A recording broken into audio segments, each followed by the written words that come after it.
Hello and welcome, fellow Marvel fans, to the Snark Industries podcast. I'm John. And I'm Remy. And we invite you to join us as we work our way through every Marvel TV show, movie, and crossover. Meaning if there's a Marvel character on screen, it's fair game.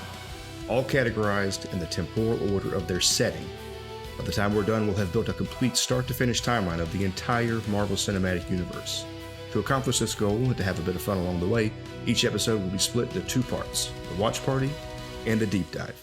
If you're hearing this, you found one of our deep dives. This is where we slow things down and take a more pragmatic, in-depth look at a piece of Marvel media. We'll walk through the full plot, explore connections to the wider MCU and Marvel Comics, highlight Easter eggs, unpack lore, and of course, give you our own personal thoughts and feelings. Although this episode stands on its own, it is designed to complement the Watch Party. So, if you haven't watched along with us yet, we highly recommend starting there first and coming back here for the full breakdown. Most importantly, we want to thank each and every one of you for joining us on this incredible journey. We're not affiliated with Marvel in any way, shape, or form. We're just fans who are passionate about these stories and these characters and wish to share them with everyone in a new and exciting way. So, sit back, relax, and enjoy this episode of Snark Industries. Hello, ladies and gentlemen, and welcome to the Snark Industries Deep Dive. We just watched episode 4 of Spider-Noir, a mistake I'll never make again. John, why don't you go ahead and tell us what that was about? All right, so we pick back up here in the alcove, not in the random field that we last left off on. And we have Silvermane and Ben sitting and enjoying a couple of cocktails, listening to Cat sing, and have a little bit of flashbacks of the night showing the other dead body is the Short Stack. Short Stack. Is that his name? Did he ever get a name? Yeah, I don't know his name. That doesn't sound right. is the second sort of kind of in command there of the little duo who ultimately got ousted as the traitors, the rats, though we all know is kind of set up from the last episode's events. But they have kind of a conversation there, and Silvermane actually offers to put Ben on the payroll because he's so good, which Ben, of course, respectfully declines with his smart mouth, who Silvermane responds with, "That's going to get you killed one day," which, I don't know, feels kind of on brand. Yeah, right. So we kind of move forward. Kat reaches out to Ben and kind of have a discussion about everything that happened after she had a discussion with Silvermane as well the next day about what she was doing there with Ben. She kind of said, he suspected me, he didn't trust me, thought that I might have been in on it, which, to be fair, he did. So what she told him was true, though deceptive in her own way. But she goes to Ben and kind of has a discussion with him about everything, and ultimately, not willing to talk to him in this random cafe that they meet, goes back to the original sort of theater where she was first discovered by Silvermane and began working in his employ. And they sit down on the stage and kind of have this heart-to-heart conversation where she admits to kind of being behind all of this, which we kind of already figured out from context, but she tried to deny it even so up until the very end. But she does finally come clean with him. Unfortunately for her, Flint, a.k.a. the Sandmanster, was up in the rafters randomly, being a weirdo, listening to them talk. And after kind of hearing this conversation, you kind of see him sort of all pouty, stomp off. Get a little more sandy. Yeah, get a little more sandy and go stomping off. Back to Silvermane to offer his services to him once again after he's been laying low for the ultimately the entirety of this story that we've gotten so far. Silvermane then shows up. We have this little kind of tidbit where he's having a conversation, breaks a teapot about how the chief of police, who's in his pocket, was supposed to show up for his monthly appointments and didn't do so. And so Silvermane sort of realizes that this is an open act of defiance for a reason. Not really clear what that open act of defiance is just yet, but he wants to go make a scene. Go make a scene, he does. He and Flint show up to this sort of gala that they're having that's got the mayor and this chief of police sitting with their wives at a table. And the men send the women away, much to their chagrin, which was kind of funny. We're so happy about that. Yeah. The mayor, who obviously had been bought and paid for to that seat, is kind of standing up against Silvermane and saying, things are changing. You had a good run, but it's over. And Flint walks in and smashes the table with his sand fist.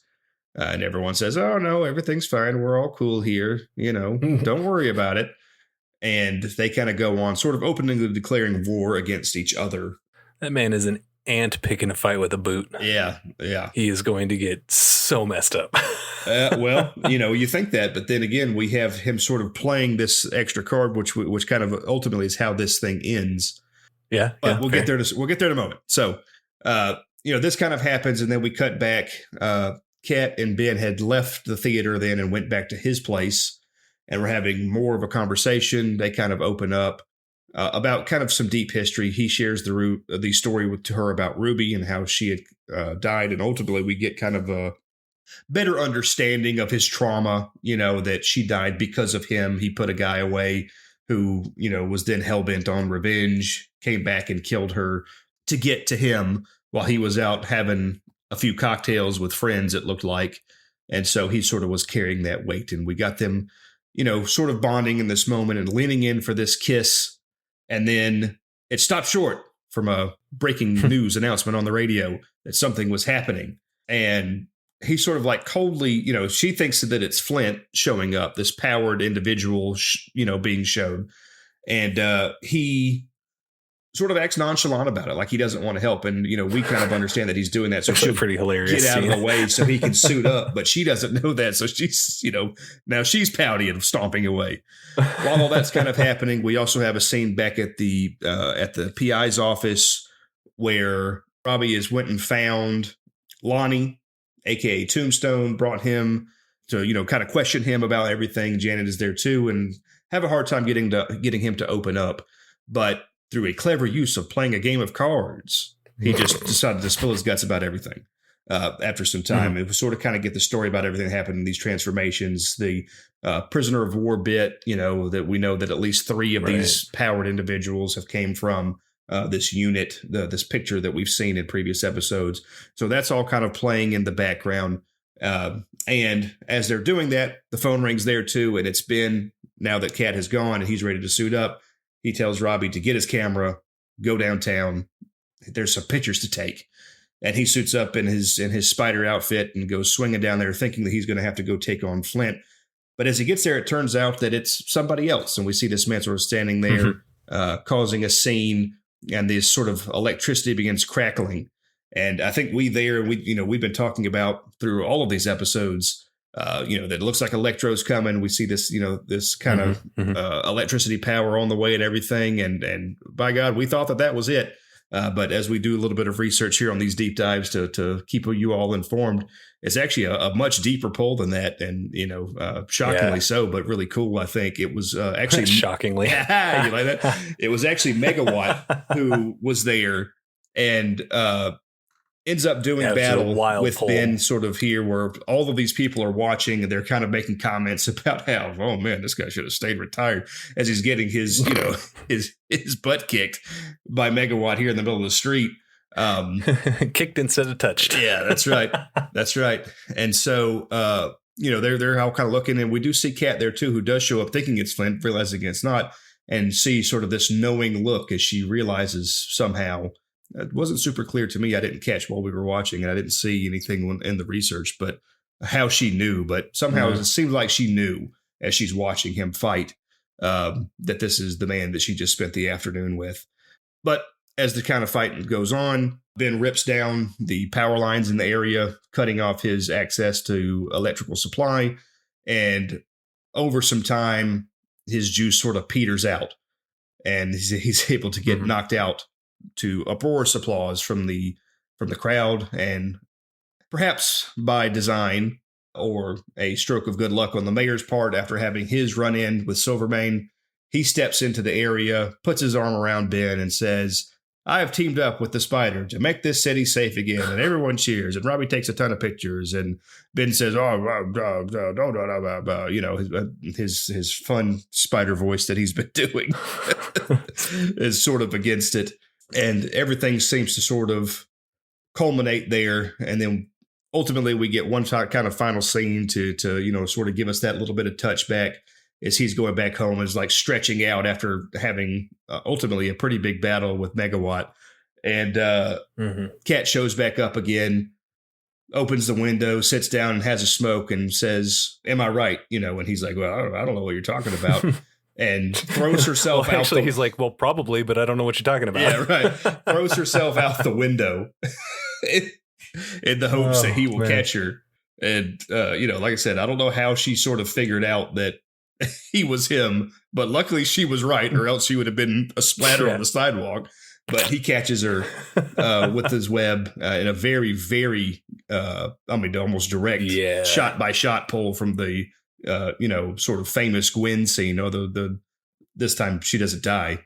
Spoiler. But it helps that there are two webs. Yeah, correct. Pulls her back up, and then they sort of embrace and share this kiss as the credits for this episode roll. Kind of the breakdown of what happened. Yeah. I said a little bit of a broken record here again, but in terms of tie-ins, not really still into the MCU, as this, once again, is just kind of a standalone thing. So I feel like a lot of that's already been covered, in terms of outside of just kind of character names that, we would recognize and things like that. We don't see a whole lot of actual tie-ins here, as this is a standalone Sonyverse, not only, Sonyverse made, but also even with what it's doing is made to be its own not sort in of Sonyverse. place. Yeah, right. So it's as far removed as you can be, but that doesn't detract from how fun it is and how cool it is in its own right. But that being said, I feel like especially here with the introduction 100%. Of some new characters, there's some good comic tie-ins. So why don't you go over that with us, Remy? Yeah, as you mentioned, Megawatt enters the ring, which is pretty exciting. Dirk Layton. In the comics, he is an Australian gentleman, an ex-convict. He's not very well known in the comics. He's pretty deep cut, but the power level that they portrayed, I can kind of see the reason that they went with Dirk instead of with Electro, because Electro is a very consistent power. Dirk shoots off a lot of electricity. He is a much more of a powerhouse. And in the Noir comics, especially the ones that are currently running, Electro is in there, but he's crazy overpowered in that book. So I think they went with Megawatt simply because of the power level. Pure speculation, but it does make a lot of sense because otherwise Megawatt is one hell of a strange pull. But I love it. I'm all about that. But as you mentioned, the Cat Hardy falling out the window thing was very, very Gwen Stacy. And it's pretty great that Cat, of all people, knows who Spider-Man is, or the Spider is, because in the comics, that is kind of their whole relationship. Their entire relationship is based off the fact that she knows, and she always dangles it in front of his face that she knows. And it's very much Cat and Spider-Man behavior. And so I kind of love that. As far as recommended reading, you've got the Noir books that I've already talked about. I do highly recommend the current Spider-Noir run. I know I've mentioned it before, but if you want to see the introductions of people like Felicia Hardy or Black Cat, you can start with Spider-Man number 194, which is a really good book, if I do say so myself. But that's pretty much it as far as Easter eggs and comic polls and source material. Overall, what'd you think? How'd you like it? So I actually really like this one. This might have been my favorite episode that's happened thus far in the series. We kind of get the fleshing out of some stories, which, kind of the culmination of what's been happening thus far in terms of relationships building and story arcs and stuff like that. So to kind of see, how we're going to have Flint ultimately be, because, it was not really clear. Obviously he was kind of going through some stuff, but not really clear how he was going to be, or like where his allegiances would lie at the end of it. But then seeing, how he overhears this conversation and, my cat is, trying to kill Silvermane, and kind of goes and be's a pouty boy after that. We kind of see that too. Yeah, I thought that was pretty spot on. Spot on. But, like I said, to see these various sort of things kind of come to fruition. So now we've kind of got the stage set. We've got this war effectively coming between Silvermane and the government that ultimately he had paid off, but they are standing against him now. And he's kind of got this, I don't want to say army, but kind of super individuals, that are kind of around him and stuff like that. But ultimately, then we have Ben, who is going to be standing, although not on purpose, not willingly, I guess, with the mayor and with the chief, but ultimately I think just for the side of good. I think all that will kind of come through as it goes along. But like the setting the stage to that point, really well done. The fight scene with Megawatt was very, very cool. Yeah. I'm looking forward to seeing more of him. Yeah, and I do hope that as the show continues, I think what is this kind of the halfway point of this season here. Yeah, I do hope that as it continues, and Ben is sort of shaking off the dust more and more after having taken several years off from the job, that we'll see him get a little bit more agile. Yeah, just a little bit more Spider-Man-ish. You know what I mean? Like, yeah, that'd be nice. Yeah. So, I mean, because I mean, the fight scene, like I said, was very well done. It was very cool. I said, I love to see like how he was very clearly outmatched until the power level of Megawatt sort of dwindled down, you know, so he just kind of had to endure it. But I mean, still, you know, the agility, the spider sense, the things that Spider-Man's kind of known for just still isn't there or not very good. But I think that's obviously clearly by design. It's not like, you know, they don't know what they're doing. They're making him to be this tired old version, you know, that's taken so many years away from doing all of it. So I do hope that it kind of gets better in terms of like him getting more kind of in form as time goes on. And he's obviously kind of embraced the suit again. He's used it, you know, more than one episode now to go and do things. Right. But yeah, like I said, this one's my favorite one so far. I really, really want to see kind of what happens next and the culmination of what they're doing here. So yeah, I'm a fan. I'm a fan. How about yourself? Yeah, completely agree. I'm stoked to see such an odd pull of characters. Dirk is an interesting choice, and I'm very interested to see why they chose him. Maybe they wanted to kill someone off and then have Electro in the future, or they just needed the power level to match, whatever the case may be. I'm excited to see where they go with him.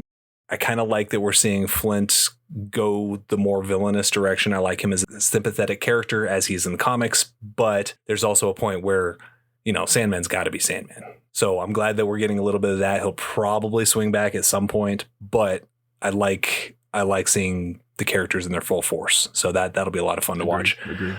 Overall, I'm into it. I absolutely. This show is corny, and it's, I mean, Nick Cage is absolutely ridiculous, but it's so much fun. Yeah. Those Nick Cage moments are hard to. What you're saying too.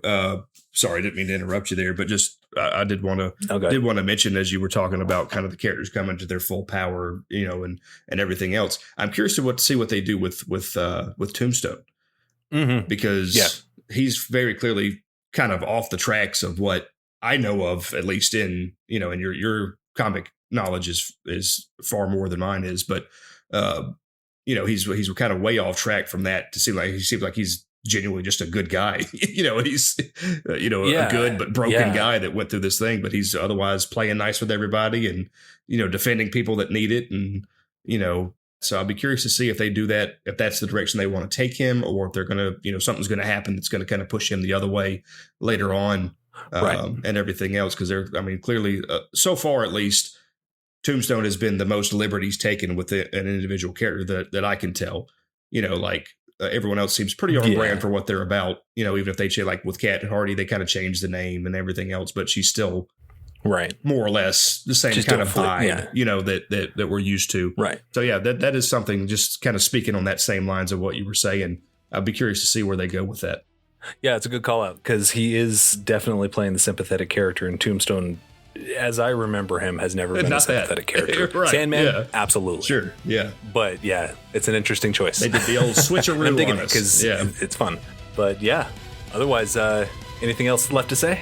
I don't believe so. On to the next one. Thank you for joining us in this episode of the Snark Industries podcast. To join the conversation and further explore the Marvel Cinematic Universe with us, head on over to snarkindustries.com. The link will be in the show notes. But with that, we will see you in the next adventure.